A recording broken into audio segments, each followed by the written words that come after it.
Gusto ko, happy ka. Magandang araw mga kaibigan, magkapet pandasal muna po tayo. Ito po si Father Nono.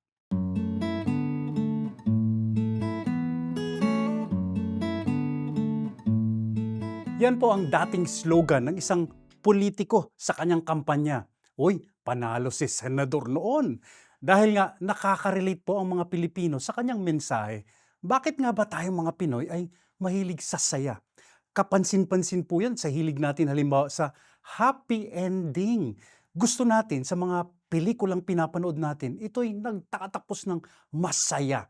Halimbawa na lang, dun sa katatapos na Metro Manila Film Fest, halos lahat ng pelikula doon masaya ang katapusan. Nagkasundo ang magkakaaway, nalutas ang problema sa huli, nagkabalikan ang magkasintahan, and they live happily ever after. Iisa lang daw ang pinapakita po niyan sa ating mga Pilipino. Punong-puno tayo ng pag-asa. We are a people of hope. Naniniwala tayo na ang lahat ay magtatapos sa kaayusan at sa kaligayahan. Marahil nga raw po, yan ay dulot din ng ating pananampalatayang Kristiyano. Sa gitna o sentro ng pananampalatayang ito ay ang kwento ni Jesus na aakalain mong nauwi sa trahedya dahil sa kamatayan niya sa krus. Pero hindi pala doon nagtapos ang kanyang istorya. Siya ay muling nabuhay.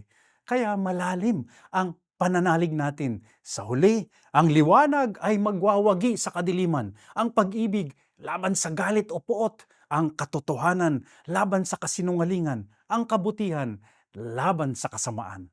Manalangin po tayo.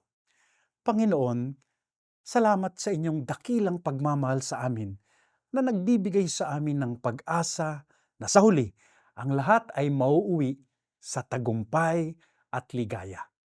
Amen.